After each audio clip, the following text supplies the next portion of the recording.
తమ్మారెడ్డి భరద్వాజ్ గారు రోజు ఫోన్ చేశారు. సార్ ఫోన్ చేసి ఎక్కడున్నారు అన్నాడు. చెన్నైలో ఉన్నా. పలానా ఇంటి దగ్గర ఉన్నానండి అన్న. సరే ఒకసారి డీసీ మన్నారు హోటల్కి రండి అన్నాడు. వెళ్ళాను. వెళితే అక్కడ అనిల్ కుమార్ అనే డైరెక్టరు ఈయన ఉన్నారు. ఒకతని పరిచయం చేశారు నాకు. భూపతి రాజా ఇతని పేరు. ఇతను మీకు 2 కథలు చెప్తాడు. ఆ 2 కథల్లో మీకే కథ నచ్చింది. మీ ఇద్దరం వినేశాం. మీ ఇద్దరు 2 కథలు విన్నాం. రిజల్ట్ మేము చెప్పాం. మేము వెళ్తున్నాం బయటికి, మీరు వినండి కూర్చుని. మీకే కథ నచ్చింది చెప్పండి మాకు, దాని తర్వాత మనం డిసిషన్ తీసుకుందాం అని వెళ్ళిపోయాడు. అతను ఆ భూపతి రాజా అన్న అతను నాకు 2 కథలు చెప్పాడు. ఒకటి కొంచెం డీటెయిల్గా చెప్పాడు, ఒకటి చిన్న పాయింటే చెప్పాడు. ఆ పాయింట్గా చెప్పింది నాకు నచ్చింది. వాళ్ళిద్దరు వచ్చారు. వచ్చిన తర్వాత మీకు ఏది నచ్చింది కదా అన్నాడు. ఆ పాయింట్గా చెప్పాడు, అది నచ్చిందండి నాకన్నా. మాకు అది నచ్చలేదు, రెండోది నచ్చింది అన్నారు వాళ్ళిద్దరు. ఓకే, ఆ రెండోది నచ్చింది మాకు అంటే అది కన్ఫర్మ్ చేసుకుంటాం మేము, మీరే రాయాలి అన్నాడు. అని రాద్దాం ఈ రెండింటిలో నచ్చింది ఏమని అడిగారు తప్ప నాకు అది కూడా బాగానే ఉంది. రాద్దామన్నా రాశాను. దాని పేరు దొంగ రాస్కెల్. దాంట్లో శ్రీకాంత్ హీరో. అప్పుడు కొత్తగా అంటే మా క్యారెక్టర్ యాక్టర్గా విలన్గా నుంచి హీరోగా టర్న్ అయిన కొత్తది. బహుశా ఇదే ఫస్ట్ పిక్చర్ ఏమో కూడా తెలియదు నాకు. తర్వాత ఈ కథ విని నెక్స్ట్ నాకు సిట్టింగ్ ఎక్కడ ఉందంటే కృష్ణారెడ్డి గారి దగ్గర ఉంది ఆఫీసులో. వెళ్ళా. అక్కడ మేము అశ్విని దత్ గారికి కథ ఎత్తుకుతున్నాం. ఏ కథ చేస్తే బాగుంటుంది అని. ఆయన పెద్ద స్టాండర్డ్ ఉన్న ప్రొడ్యూసర్, పెద్ద ప్రొడ్యూసరు. ఏం కథ చేస్తే బాగుంటుందని కథ కోసం ఎదుగుతుంటే ఇప్పుడే ఒక కథ విన్నానండి. పాయింట్ నాకు నషాలని కంటింది. ఆ కథ పాయింట్ నచ్చింది నాకు బాగా. ఏంటండి ఏది అన్నాను. చెప్పా.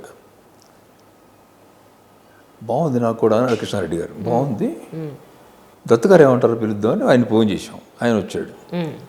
వచ్చి అంతా విని ఆయన బాగుంది, బట్ ఒక అమ్మాయి మొగుడిని అమ్మేస్తుంటే నెగిటివ్ అవుతుందేమో అన్నాడు. నెగిటివ్ కాకుండా చూసుకునే బాధ్యత నాది సార్.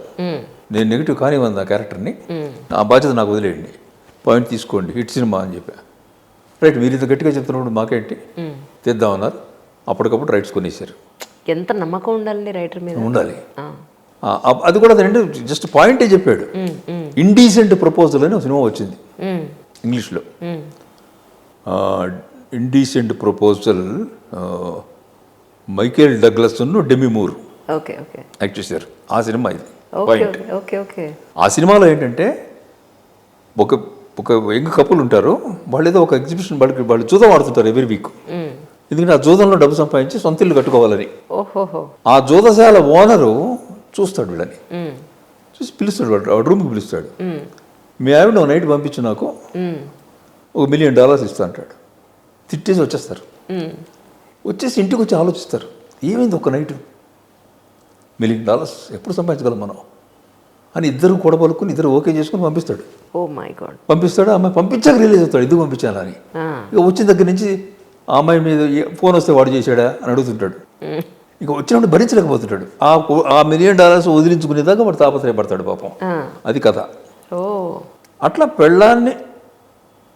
పెళ్ళాం మొగుడిని అమ్మేస్తే, దాంట్లో మొగుడు పెళ్ళాన్ని అమ్మేశాడు. పెళ్ళాం మొగుడిని అమ్మేస్తే అని తాట వచ్చి ఈ పాయింట్ చెప్పాడు అతను. మంచి పాయింట్ అనుకున్నాం, చేసాం.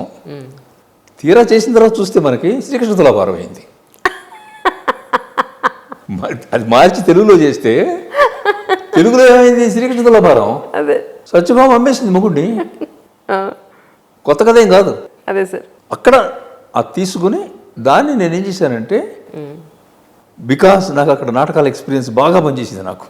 Plus came from lower middle class families నుంచి వచ్చాం కాబట్టి అక్కడ ఆడవాళ్ళ ప్రవర్తన ఎలా ఉంటాయి, వాళ్ళ ఆశలు ఎలా ఉంటాయి, ఇవి ఎలా ఉంటాయి, మాటలు ఎలా ఉంటాయి, సంభాషణలు ముఖ్యంగా మా ఫ్యామిలీస్లో అది తెలుసు. కాబట్టి ఆ క్యారెక్టర్కి ఏం చేశానంటే ఒక చిన్న అమాయకత్వం తీసుకున్నా.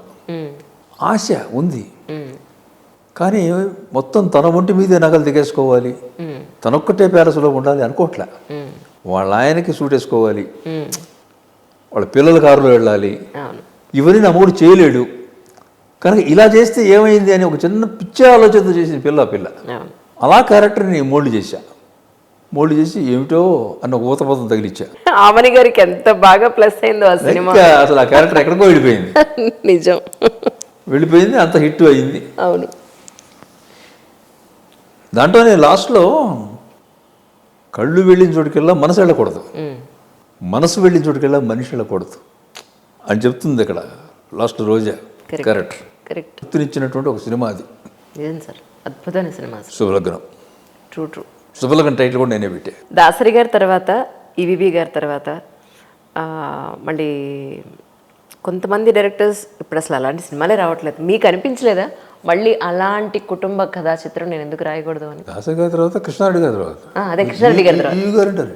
కృష్ణారెడ్డి గారి తర్వాత ఈవి గారు అన్నారు. అదే అంటే ఈవి గారు కూడా తీశారు కానీ కొన్ని తీశారు. అర్థమైంది. కృష్ణారెడ్డి గారు బూతులు లేకుండా హోమ్లీగా చేసిన ఆయన కృష్ణారెడ్డి గారు. యాక్సెప్టెడ్. అది తర్వాత మళ్ళీ మనకి అంత కుటుంబ కథా చిత్రాలు పెద్దగా వచ్చినది ఏం లేదు. అంటే సీతమ్మ వాకిట్లో సిరిమల చెట్టు కొన్ని వచ్చాయి కానీ బట్ ఫ్రీక్వెంట్లీ. ఒకటి సినిమా చేసే దర్శకుడికి చేస్తున్న పని పట్ల విపరీతమైన అవగాహన ఉండాలి, నమ్మకం ఉండాలి. నేను చేస్తున్న పని ఇప్పుడు దేవుడు లేడని మీరు సినిమా తీస్తున్నారు అనుకోండి, మీరు 100% నమ్మాలి లేడని. సగం ఉన్నాడని సగం లేడంటే పోతుంది. అక్కడ ఉన్నాడన్నా కూడా అలాగే చేయాలి. అవును. అలాగే పిల్లల సినిమా ఉందనుకోండి, రాజేంద్ర గజేంద్రుడు, మేము చిన్నపిల్లలు అయిపోయాం అంతే. అక్కడ ఏనుగు రావడం, పిల్లలు ఎలా సంతోషిస్తారు? అవును, అలా ఎంజాయ్ చేయటమే. ఈ పాయింట్ కరెక్ట్ సార్ మీరు చెప్పింది. ఎందుకంటే I am so sorry to say this, Vaan అనే ఒక సినిమాలో డైరెక్టర్ ఏం చెప్తారంటే ఎవరైతే అమ్మాయిని ఎత్తుకుని పైకి వెళ్ళి భగవంతుడు దర్శనం చేసుకుంటారో వాళ్ళకి పెళ్ళి అవుతుంది అని, దాన్ని చాలా గట్టిగా చూపించారు సినిమాలో. అందరికీ పెళ్ళిళ్ళు అవుతాయి, ఈ అమ్మాయి హీరోయిన్ ఎత్తుకుని పైకి వెళ్ళి దర్శనం చేసుకుని వచ్చిన తర్వాత ఇద్దరు సపరేట్ అవుతారు. అక్కడ పెళ్ళైనట్టు ఎక్కడా చూపించడు, సపరేట్ అయిపోయినట్టు చూపిస్తారంటే అప్పటి వరకు చూపించిన ఒక దృఢంగా చూపించిన ఒక పాయింట్ని అది ఏది కాదు అనేసి చూపించేటప్పటికి చూసిన వాళ్ళు ప్రతి ఒక్కళ్ళు ఉన్నారు అదేంటిది చెప్పిందే అది కదా, ఎవరైతే ఎత్తుకుని పైకి పెడతారో అమ్మాయిని ఎత్తుకుని వాళ్ళకి పెళ్ళి అవుతుందనే కదా ఫస్ట్ నేను చెప్పింది, అది కాస్త ఇక్కడ కాదని చూపించారేంటి అంటే ఏం చెప్పదలుచుకున్నాడు ఈయన? దేవుడు ఉన్నాడని చెప్తున్నాడా లేడని చెప్తున్నాడా అనేది ఎగ్జాక్ట్లీ భలే చెప్పారు సార్ మీరు ఆ పాయింట్. డైజెస్ట్ చేసుకోవడం అంత ఈజీ కాదు. తీరా సినిమా చూసిన తర్వాత ప్రతి ఒక్కళ్ళు ఫీల్ అవుతారు ఆ పాయింట్ని. మీరు చెప్పినట్టు మనం ఏది నమ్ముతామో అది కథ చివరి వరకు దాన్ని అలాగే ఉంచాలి, నమ్మాలి.